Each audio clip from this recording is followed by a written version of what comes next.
Nesse momento eu quero cumprimentar a todos os meus amados irmãos, queridos alunos, com a graça e a paz do nosso Senhor e Salvador Jesus Cristo. Eu louvo a Deus por mais uma oportunidade que Ele me concede de poder voltar a comunicar com cada um dos meus amigos, meus amados irmãos, para trazer o comentário de mais uma das lições da CPAD, onde nós temos a lição de número 4, de 28 de julho de 2024. A lição de hoje tem como título O Encontro de Ruth com Boaz. Uma lição maravilhosa que vai dar sequência aí à série de lições que nós temos iniciado em torno dessa mulher notável, que é Ruth, essa personagem bíblica que nós estamos aqui trabalhando. O texto áureo da lição de hoje, esse texto ele vai reaparecer dentro da leitura bíblica em classe, portanto eu só vou lê-lo nesse momento, mas eu não vou estar assim fazendo um comentário do texto no momento. Nos diz assim o texto, Ruth, capítulo 2, verso 12, que é esse texto do texto áureo. O Senhor galardoe o teu feito, e seja cumprido o teu galardão do Senhor, Deus de Israel, sob cujas asas te viestes abrigar. Louvado seja o nome do Senhor. Logo estarei comentando esse verso dentro de um contexto maior.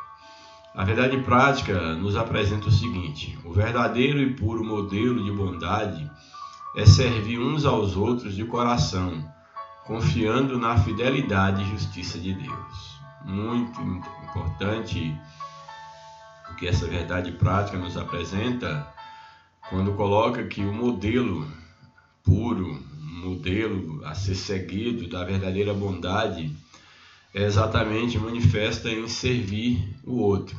Esse é o modelo de uma bondade legítima, que se materializa no serviço ao outro e não esperando recompensa, mas fazendo isso de todo o coração. E se houvermos de receber alguma recompensa, será por causa da bondade e da justiça de Deus, porque Deus é fiel à sua própria palavra. Mas não que nós devemos praticar atos de bondade a fim de receber alguma coisa em troca. Então isso é bastante interessante, o que nos apresenta que é a verdade prática, que o modelo de bondade a ser seguido é exatamente servir ao outro de coração. Foi exatamente o que Ruth fez em relação à sua sogra Noemi, e Deus a recompensou no tempo certo. Louvado seja o nome do Senhor. E aqui essa lição ela vai contar exatamente o encontro de Ruth com Boaz, o seu futuro esposo, e aquilo que Deus havia de fato preparado, não só para Ruth, como também para Noemi, começa a caminho da concretização a partir desse encontro de Ruth com Boaz, que aparentemente parece ter sido um encontro fortuito, mas que na verdade havia todo um propósito divino em conduzir Ruth exatamente para aquelas terras, para poder ali estar catando espigas, grãos, e exatamente terras que pertenciam a um homem poderoso, a um homem rico, que se tornou remidor das terras de Noemi e se tornou esposo de Ruth, a sua nora. Louvado seja o nome do Senhor. Aí Ruth, capítulo de número 2, a leitura bíblica em classe, capítulo 2, verso 1 ao 4, depois o verso 11, o verso 12 e o verso 14, são versos separados, nos apresenta o seguinte, aí do capítulo 2, verso 1 ao 4 de Ruth. E tinha Noemi um parente de seu marido, homem valente e poderoso, da geração de Elimeleque, que era o viúvo de Noemi, sogro, portanto, de Ruth, e era seu nome Boaz. Então aqui a lição já apresenta um contexto quando Ruth ela já voltou para Judá, para a sua terra, para Belém, a terra do pão, E Ruth tinha um parente, Noemi, melhor dizendo, Ruth voltou com Noemi, Noemi tinha um parente do seu marido que era um homem valente, um homem valoroso, esse é o sentido de valente, e muito poderoso naquela terra, dentro daquele contexto. E esse homem era da geração de Elimeleque. E esse era um parente do seu falecido esposo, e o nome desse homem era Boaz. Havia esse homem na terra, portanto a lição descreve. E aí o verso 2 nos diz o seguinte: e Ruth, a moabita, disse a Noemi: deixe-me ir ao campo e apanharei espigas atrás daqueles em cujos olhos eu achar graça. E ela lhe disse: vai, minha filha. Acho bem interessante essa expressão. Ruth, ao chegar então, agora na terra de Noemi, em Israel, o momento da colheita, o momento da cega. E Ruth então, ela pede permissão à sua sogra, que mostra a atitude servil, de servir, a amizade e o respeito que ela tinha por Noemi. E ela pede a Noemi permissão para que ela possa sair para trabalhar, para ir conseguir um sustento para si e para Noemi, para a sua sogra. E é interessante observar que o texto diz aqui que Ruth, então, ela diz a Noemi: deixe-me ir ao campo e apanharei espigas atrás daqueles cujos olhos eu achar graça. Aqui temos um contexto de uma época em que se fazia a colheita e havia prescrições na lei mosaica, nos preceitos mosaicos, de que aqueles que possuíam herdades, heranças, que eram ricos, que eram agricultores, que tinham posses, que quando do momento da colheita, eles deveriam deixar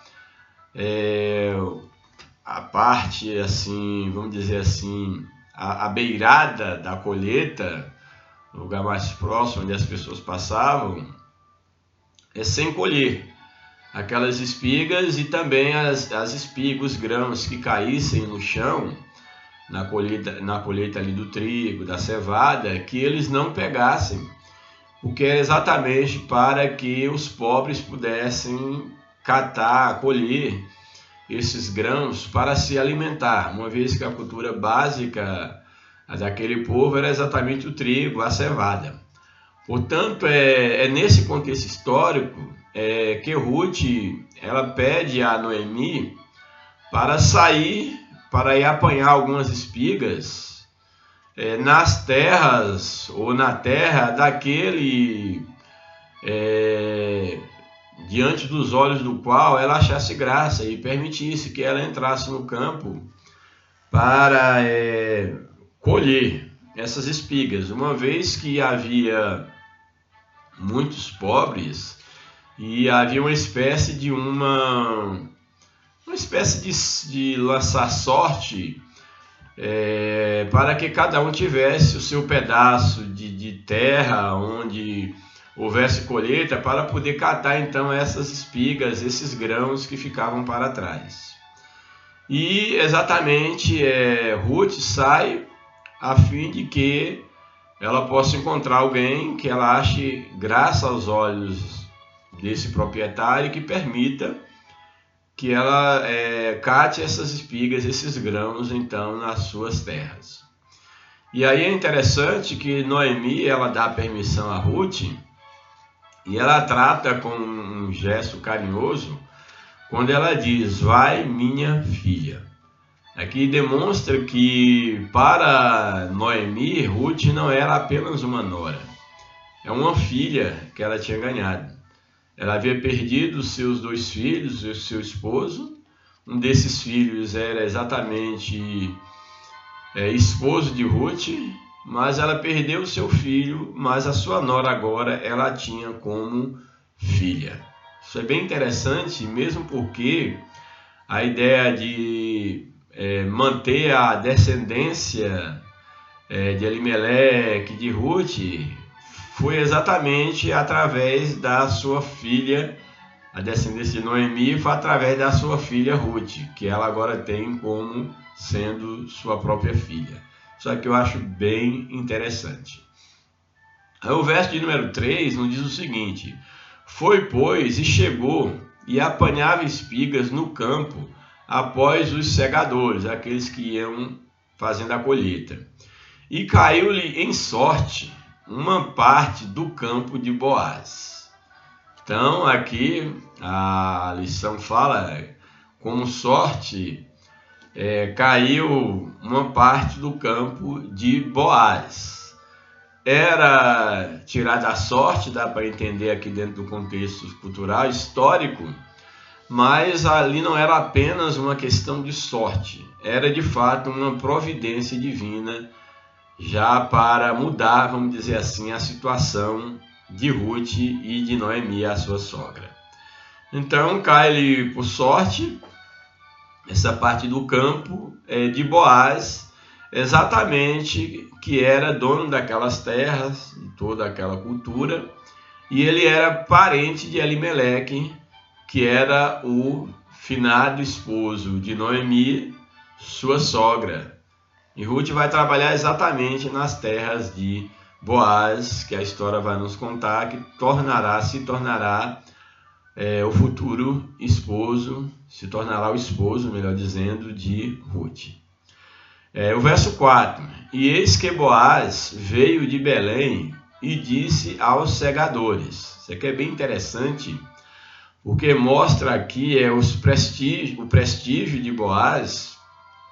Aqui diz que ele vem então de Belém, da cidade, para os campos. E a forma como ele cumprimenta os seus trabalhadores, na época da cega era contratado jornaleiros, pessoas para trabalharem durante a colheita.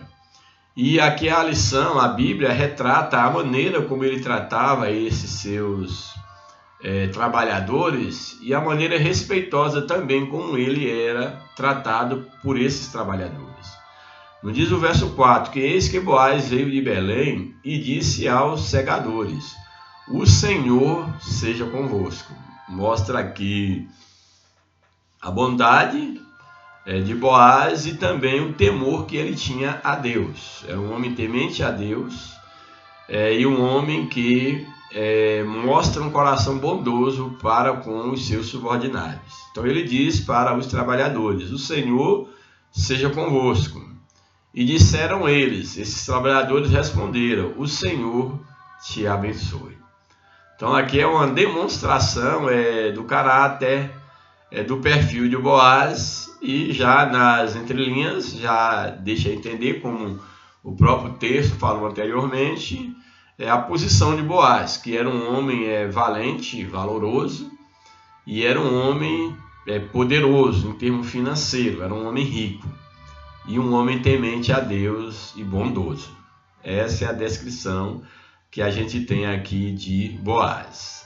Aí a lição apresenta aí, já pula para o verso de número 11, que diz o seguinte: e respondeu Boaz e disse-lhe: bem se me contou quanto fizeste a tua sogra depois da morte de teu marido, e deixastes a teu pai e a tua mãe, e a terra onde nasceste, e vieste para um povo que dantes não conheceste.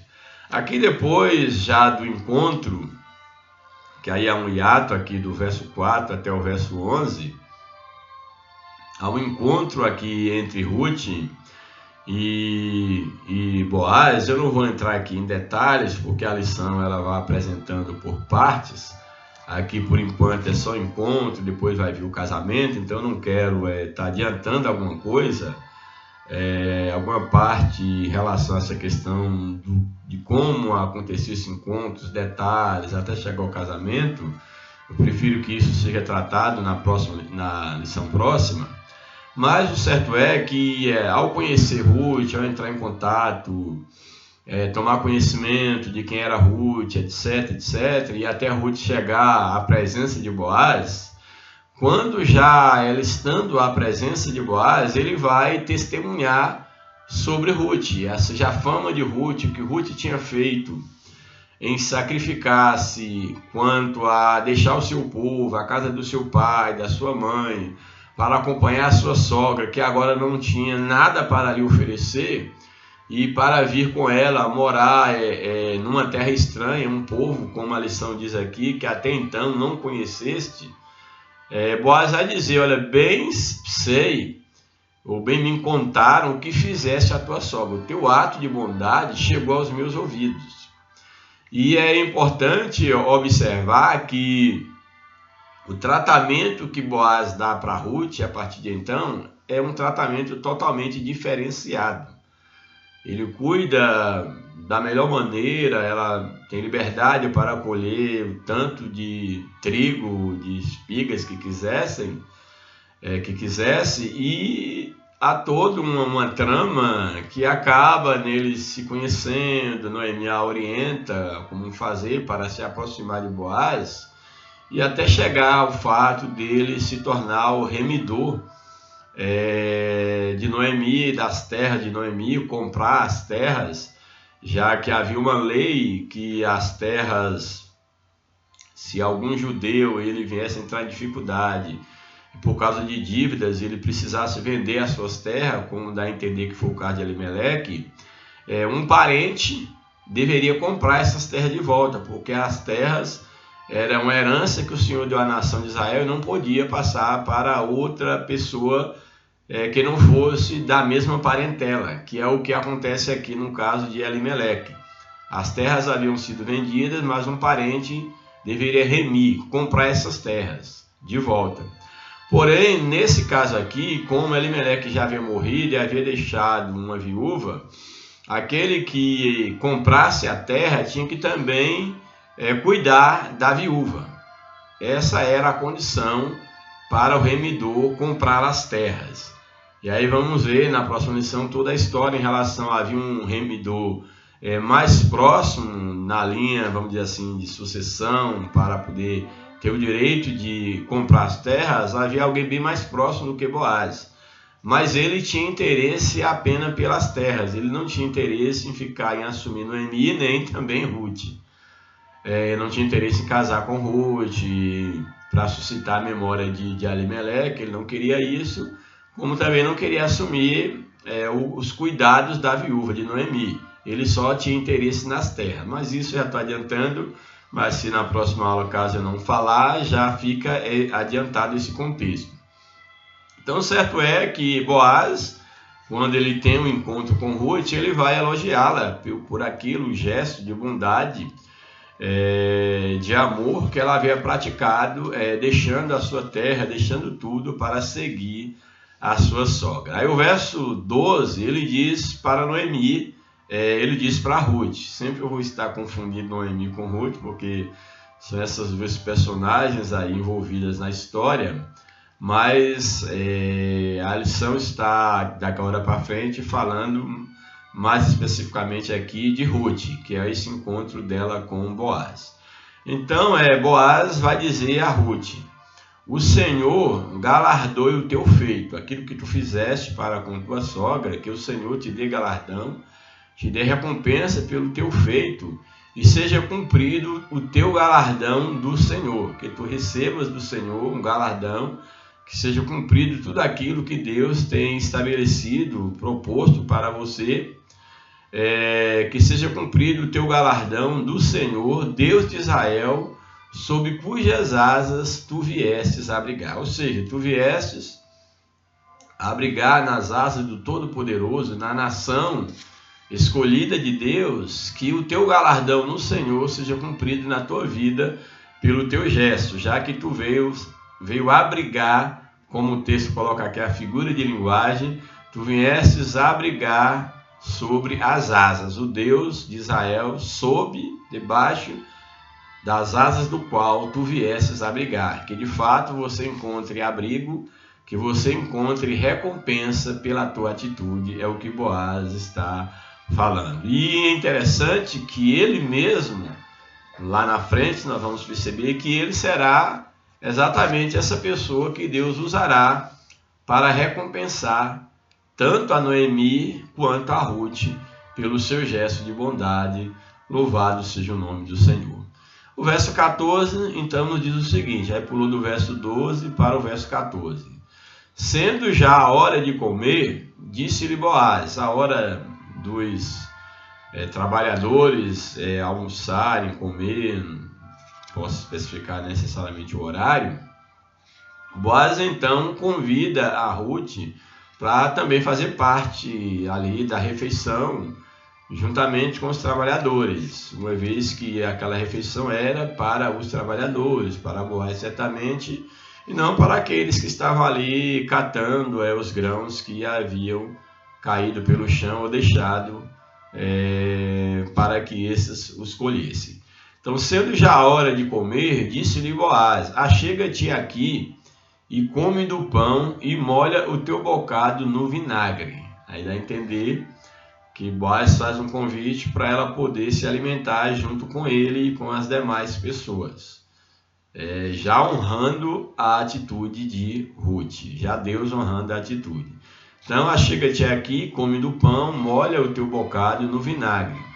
E ela se assentou ao lado dos segadores e ele lhe deu, Boaz lhe deu, ela sentou junto com os trabalhadores e Boaz lhe deu trigo tostado, já aqui preparado, trigo tostado, e comeu e se fartou e ainda lhe sobejou. Ele dá a ela trigo, aqui tostado, como diz, e ela comeu, se fartou e ainda sobejou. A ideia de ter sobrado e certamente ela levou alimento para a casa da sua sogra, para Noemi. Então esse é o encontro entre Ruth e Boaz, sem maiores detalhes da questão de como eles acabaram se relacionando no sentido de uma amizade, de um namoro, vamos colocar assim, trazendo para a nossa linguagem do contexto, porque isso será assunto da nossa próxima lição. Então a lição ela se propõe a apresentar apenas até aí o texto bíblico. Então vamos para o comentário da lição. Introdução. Na lição anterior, o assunto central foi a amizade entre Noemi e Ruth, sogra e nora. Nesta, um novo personagem entra em cena, que é Boaz, o parente remidor. Veremos como o Deus da providência recompensa os que doam os bons relacionamentos, que se doam, melhor dizendo, a bons relacionamentos, como foi o caso de Ruth e Noemi. Primeiro tópico, Boaz, o remidor. Primeiro subtópico, um homem próspero. É a definição, a descrição de Boaz. O capítulo 2 de Ruth nos apresenta Boaz, um homem valente e poderoso, da geração de Elimeleque. Os termos valente e poderoso referem-se ao caráter, valente, alguém nobre, referem-se ao caráter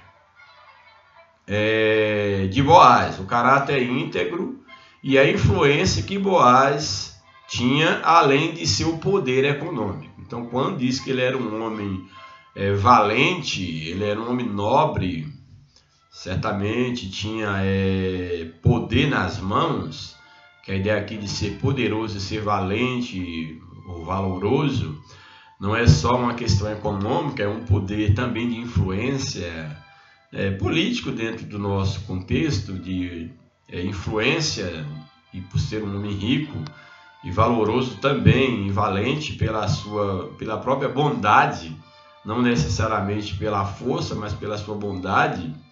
Então ele era esse tipo de homem, de garra, um homem valente, um homem poderoso, e essas características referem exatamente ao caráter íntegro de Boaz. Era um homem íntegro, como nós vimos, respeitado pelos trabalhadores, e que respeitava também os seus trabalhadores. E aí na sequência o comentarista coloca, era um grande produtor rural. Portanto, Boaz tinha plantações de cevada e trigo e muitos trabalhadores a seu serviço. Portanto, um homem rico. Reunia qualificações e condições para cumprir o papel do remidor, que era prescrito na lei, era necessário que ele tivesse posse, condição de pagar, de remir a terra, resgatar a terra que foi vendida, e também que ele fosse um parente, e ele cumpria esses requisitos, só não era o parente mais próximo. Aí o subtópico 2 traz dois termos aqui, Goel e Levir, com R no final.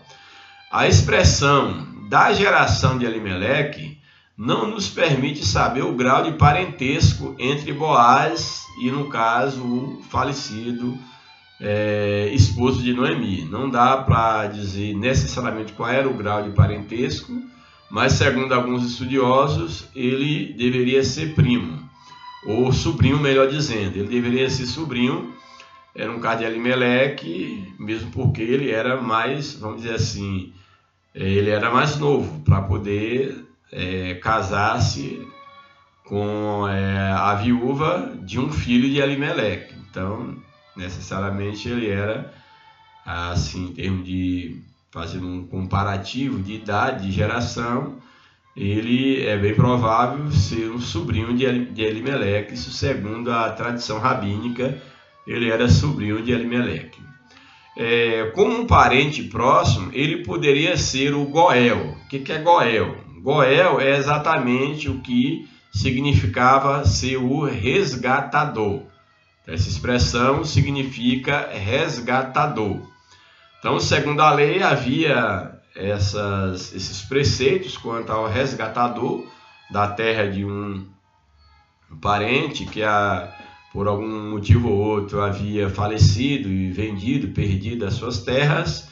Ele poderia ser o resgatador, que era essa expressão aí, o Goel. Ou seja, resgatador da terra do falecido que havia sido vendida. Como também poderia cumprir com o costume antigo do casamento. Ele também poderia fazer isso. Eram duas restrições distintas contidas na lei de Moisés, que era o Goel e o Levio, que era o levirato e aqui a lei para o resgatador. Eram duas prescrições na lei de Moisés.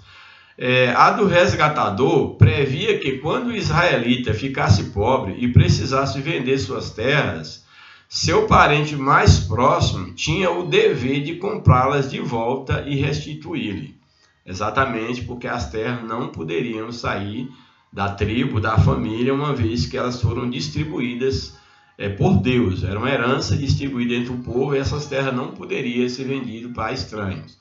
Caso alguém, por dívida, alguma necessidade vendesse, um parente tinha a obrigação, o parente que tivesse posse, que tivesse condição, e o mais próximo, tinha o dever por lei de resgatar essas terras. Era exatamente a lei do resgatador. Aí na sequência, nos diz o seguinte, e se o hebreu fosse comprado com um escravo, a lei do resgate também não era só para a terra, era também em relação a um hebreu. Se caso um hebreu ele fosse vendido como escravo para um estrangeiro, um parente também tinha o dever de resgatá-lo, porque por ser um hebreu ele não podia ficar como escravo a vida toda, ele tinha que ser resgatado. E havia toda uma lei em relação ao 7º ano, que tinha que libertar-se o escravo, etc. E aqui, no caso, tinha que comprar aquele irmão, vamos dizer assim, um hebreu de volta. O parente tinha essa obrigação. Então, essa era a lei do resgatador, resgatar pessoas ou resgatar terras. E havia também a lei do levirato, que é o tema aí, o levir, que era a lei do levirato, que previa que o irmão do cunhado, o levir, que seria esse um irmão, um parente, no caso do cunhado, no caso aí do falecido, ele se casasse com a viúva. Então, um parente do cunhado que havia falecido, ele deveria se casar, um irmão, por exemplo. Se caso tivesse um irmão ou um parente mais próximo, deveria casar-se com a viúva para que suscitasse descendência ao falecido, para que o nome do falecido não caísse no esquecimento. aí certamente o primeiro filho ele era tido como filho do falecido, para, no caso, manter memória do falecido. Então havia essa lei, esse costume, para também não só remir as terras, como também levantar a memória, não deixar com que o falecido caísse no esquecimento, que era a lei do levirato. Tudo indica que essa prática foi ampliada seguindo uma ordem de parentesco mais abrangente, semelhante à do resgate. Essa ordem acabou sendo ampliada para que houvesse mais possibilidades no caso do cumprimento da lei do levirato, ou seja, estendida não só para irmãos, mas para parentes mais próximos, caso o falecido não tivesse irmãos, por exemplo. Dá a entender que essa lei possivelmente ela tenha se estendido um pouco mais longe, como era o caso também em relação à remissão das terras, no caso aí o resgatar de terras e de escravos. No caso de Boaz, havia um remidor mais chegado que ele, está em Ruth 3,12, havia um remidor mais chegado do que ele, que tinha a obrigação, não só o direito, mas a obrigação de resgatar. E caso ele não quisesse, ele tinha que fazer um juramento e todo um processo legal, na presença de testemunhas, abrindo mão do direito de adquirir as terras, de casar, no caso, com a viúva, no caso do filho, do falecido, e assumir, vamos dizer assim, os cuidados com a viúva do falecido, etc. Então havia todo esse processo, e se tivesse um remidor mais próximo e ele não quisesse, ele tinha que fazer um juramento, e isso diante de testemunhas. E no caso aí, Boaz não era o parente mais próximo, era necessário que o outro fosse consultado para ver a posição dele. E aí, caso ele não quisesse, ele fazia um juramento, todo ali um ato simbólico de tirar o sapato, etc. Há toda uma história que eu não sei se a próxima lição vai entrar nesses detalhes, para que ele pudesse abrir mão desse direito e também do dever de resgatar as terras e, no caso aí, cumprir a lei do levirato. Aí o subtópico 3, temor e respeito. A saudação de Boaz, aquilo que eu falei no início, a saudação de Boaz a seus empregados demonstra que ele temia a Deus. A invocação a Jeová, quando ele diz: o Senhor seja convosco, Jeová seja convosco, dirigida a todos os segadores, indica também seu respeito aos que com ele trabalhavam. Além de temor a Deus, ao ele pronunciar essas palavras, o Senhor seja convosco, mostra o respeito que ele tinha pelas pessoas que trabalhavam para ele. Os empregados lhe retribuem com uma saudação também amistosa e piedosa: o Senhor te abençoa. Então essa era a forma dos empregados lidarem com ele e dele tratar com os seus empregados.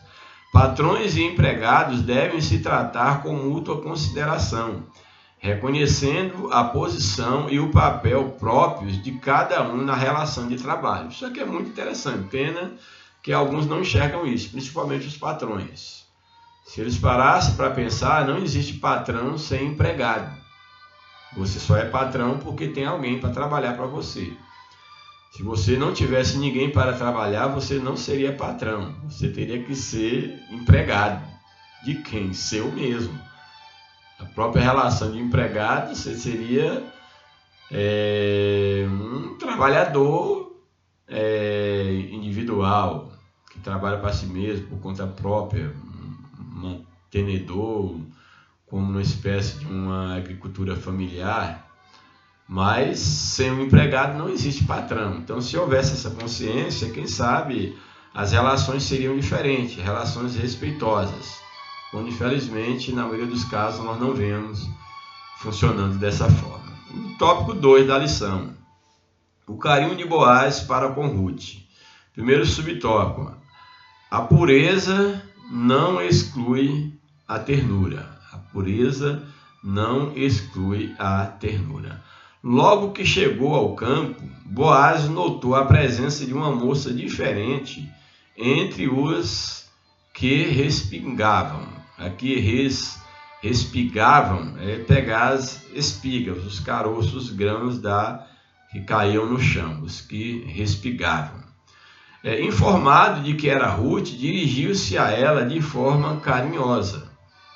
Quer dizer, a questão da pureza, tanto de Ruth quanto do coração de Boaz, fez com que ele aproximasse dela com respeito, não a desrespeitando por ser uma mulher e muito menos por ser uma estranha. Ele tratou-a com respeito, de forma carinhosa, chamando-a de filha. Ele a chama de filha, também uma linguagem bastante própria, um gesto de carinho. Deu-lhe liberdade para continuar catando espigas em sua plantação e lhe assegurou de que seria tratado com o devido respeito. Garantiu a ela que ela pudesse catar as espigas sem nenhuma preocupação, porque todos a respeitariam. Ele deu a sua palavra. Isso aqui tem um peso muito grande. Não, aqui há uma expressão: não dei ordem aos moços que não te toquem. Era uma recomendação de Boaz aos trabalhadores: olha, não toque nessa moça, trate-a com muito respeito. Era uma recomendação do próprio Boaz, o proprietário de todas aquelas terras. Boaz se preocupou com a segurança de Ruth. Assédio moral e sexual são atitudes pecaminosas e perturbadoras no ambiente laboral em qualquer área da vida. Isso aqui é bem interessante. O comentarista aproveita para mostrar que o assédio sexual é uma atitude pecaminosa e perturbadora em qualquer ambiente onde uma mulher ou um homem esteja trabalhando. Inclusive, a lei dá amparo a isso, as nossas leis contra a questão do assédio sexual, que tanto homem quanto mulher, e infelizmente a mulher mais vítima disso, devem ser respeitados na sua individualidade. E o assédio sexual é uma atitude, além de ser pecado contra Deus, é contra também as leis, pelo menos do nosso país. Boaz era um cavalheiro, muito educado com todos. Um viver santo não exige que sejamos rudes e descorteses. Aí eu acho bem interessante o que a lição coloca aqui, que um viver santo não exige que sejamos rudes e descorteses. Não é porque eu sou um homem de Deus, uma mulher de Deus, que eu não vou ser um cavalheiro, que eu vou ser uma pessoa bruta, ignorante, porque eu me acho homem ou mulher de Deus. E eu não posso dar um bom dia para ninguém, não posso falar com ninguém, eu não posso, quem quer conversar comigo, eu não tenho tempo para conversar. Não, de forma alguma. É claro que enquanto cristãos nós temos que ter o nosso testemunho, a nossa forma de pensar, a nossa identidade bem demarcada temos. Não podemos e nem devemos sentar na roda dos escarnecedores, entrar em conversinhas, brincadeirinhas que venham ferir a nossa dignidade enquanto pessoas que dizem servir a Deus, temer a Deus. Em hipótese nenhuma, você tem que marcar sua identidade no lugar. Mas isso não quer dizer que você não deva falar com ninguém, ou que alguém queira aproximar de você e que você simplesmente vire as costas, que você não pode conversar porque você é um homem ou uma mulher de Deus, como muitos fazem. Não. Você tem que ser uma pessoa disponível, cortês, educado. E quando as pessoas precisarem de você, não precisa nem que elas peçam, que você mesmo se ofereça para ajudar, como deve ser o bom cristão, um cavalheiro, um bom homem. Não vou dizer nem cristão, um bom homem. Homem ou mulher, claro, aqui falando no sentido genérico. Então, ser um homem ou uma mulher de Deus, ser santo, não significa que temos que ser rude, descortês, ignorante para com as pessoas. Jesus, o mais puro dos homens, convivia com todos. Jesus tinha uma boa convivência com todo tipo de pessoas. Segundo tópico, Deus estava agindo. Aquele encontro de Ruth com Boaz não foi fortuito, não foi obra do acaso, não foi uma mera sorte, era um agir de Deus. A atitude de Boaz surpreendeu Ruth. Como estrangeira e pobre, certamente ela tinha receio de como seria tratado numa terra estranha. Era normal que ela tivesse esse receio. Agia com educação e muita discrição. Ela era uma estranha. Impressionada com o gesto de Boaz, inclinou-se ao chão e de forma humilde reconheceu ser indigna do tratamento que recebeu. Quando Boaz a trata com tanto respeito, com tanta cortesia, com tanta educação, ela se inclina como um gesto de reverência pelo tratamento do qual ela não se achava digna, porque ela era uma estrangeira. Então ela admira aquele gesto e se ajoelha diante dele como um gesto de respeito. Havia uma motivação especial na conduta de Boaz. Qual era a motivação especial? Ele já conhecia a bela história de Ruth. Havia também uma motivação pessoal. Ele já conhecia a bela história de Ruth e também já estava interessado, de fato, também em Ruth, em tê-la como uma futura esposa e também em ser o remidor. Ele já tinha interesse em relação a isso, ser o remidor das terras de Noemi. Um bom testemunho nos abre muitas portas. Então, o bom testemunho de Ruth abriu portas e tanto ela quanto a sua sogra foram grandemente abençoadas por Deus. Subtópico 3, e não é diferente também na atualidade. Dê seu bom testemunho, não importa se por um tempo você vai ser rejeitado, está meio deslocado, mas no tempo certo você vai colher exatamente o que você plantou. Subtópico 3, sensível e espiritual. Boaz conciliava a firmeza moral, ser uma pessoa de caráter, moral firme, valente, honrado, mas também sensibilidade. Aqui é duas coisas que às vezes as pessoas não sabem ser firme, mas ao mesmo tempo ser sensível. Ele tinha um caráter firme, era um homem nobre, mas era um homem também que era composto por sensibilidade. Infelizmente, são virtudes que muitas vezes nós não vemos. Alguém, às vezes, por ter um caráter firme, uma moral bem firme, ele não é sensível ao outro, ao apelo do outro, a ajudar o outro, ele é insensível. Mas aqui é interessante que você ser firme na moral do caráter, e principalmente como um homem, uma mulher que conhece a Deus, isso não te impede de você ter sensibilidade pelo outro. Pelo contrário, se a tua moral é uma moral divina, a sensibilidade pelo outro deve fazer parte dessa moral. Essa virtude, ela não pode ser desvinculada, a virtude da sensibilidade ao outro não pode ser desvinculada da moral divina.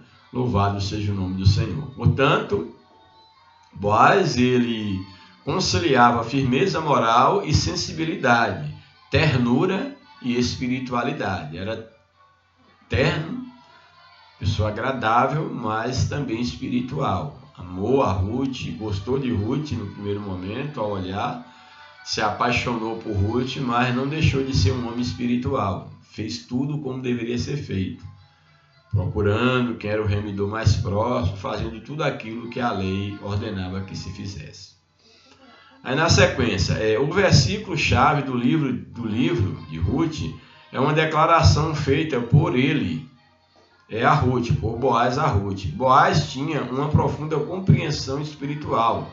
Ele reconhecia que o Deus dos hebreus não estava limitado a fronteiras territoriais ou barreiras étnicas. E como servo de Yahvé, estava sendo usado para abençoar uma piedosa moabita. Suas palavras tocaram profundamente o coração de Ruth e lhe deram um grande conforto.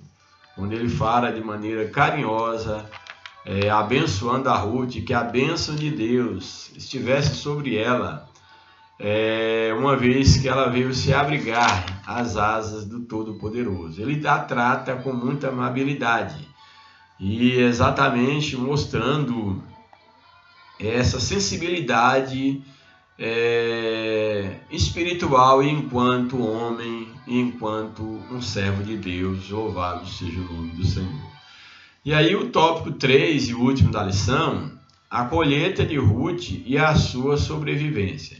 Aqui vai falar da colheita em termos físicos e a sobrevivência dela e Noemi, como também tem um sentido metafórico. Porque Ruth, ela colheu os grãos ali do trigo, da cevada, mas também ela colheu aquilo que ela já havia plantado, ao seguir a sua sogra, a deixar o seu povo para estar ao lado da sua sogra. Primeiro subtópico, a lei da semeadura. Uma cosmovisão secular, uma maneira não cristã de olhar o mundo, produz a ilusão de que vivemos em um mundo dos homens, apartados de Deus e não afetados por ele. Então, a cultura secular acha que Deus não tem nada a ver com esse mundo. Ele criou e deixou aí ao léu, e Deus pouco importa com a história dos homens. Pelo contrário, se em dados momentos Deus não intervisse na história do homem, apesar do livre-arbítrio do homem, se Deus não intervisse em determinados momentos, e ele intervém ainda, e há de intervir, o homem se autodestruiria. Mas Deus é amoroso, Deus está cuidando, e a lei da semeadura é uma lei divina, que o que o homem planta, ele colhe. Quem planta o bem, colherá o bem. Quem planta o mal, colherá o mal. Essa é uma lei divina. Então, Ruth plantou o bem e ela colheu exatamente o bem que ela plantou. Isso é fruto de uma incredulidade crescente, pensar que Deus abandonou o mundo dessa forma, essa visão secular. Essa visão dualista em nada condiz com as Escrituras e com a realidade dos que confiam no Senhor da providência. Ruth decidiu servir ao Deus de Israel ao invés de Quemós, que era o Deus dos Moabitas, que era um Deus que inclusive na adoração havia sacrifícios. A esse Deus sacrificavam-se crianças. Ela abandonou esse Deus, esse povo moabita que servia a esse Deus, dentre outros, e foi então seguir ao Deus de Israel e estar em companhia da sua sogra Noemi. Agora ela começa a experimentar a mão invisível de Jeová Jireh, que é o Deus que provê, agindo graciosamente em seu favor. A lei da semeadura funciona integralmente. Então, o que o homem plantar, isso ele ceifará. Ruth agora está colhendo os frutos, tanto em relação à sua mudança de status social, financeiro, econômico, como a situação da sua sogra, o alimento. Ela está colhendo, de fato, o fruto da sua bondade. Esse pão que ela lançou sobre as águas em ajudar a sua sogra. E agora elas estão sendo socorridas. Segundo subtópico, os acasos de Deus. Acasos entre aspas, que Deus não é um Deus de acaso. Deus é um Deus de providência. Não há acaso, há providência divina. Os acasos de Deus. O primeiro sinal da ação de Deus foi a escolha aparentemente aleatória de Ruth, que Ruth fez indo apanhar espigas no campo de Boaz. O Ruth saiu, não conhecia ninguém, foi para um campo e chegou exatamente num campo que era de um parente de Noemi e de alguém que seria o seu futuro esposo.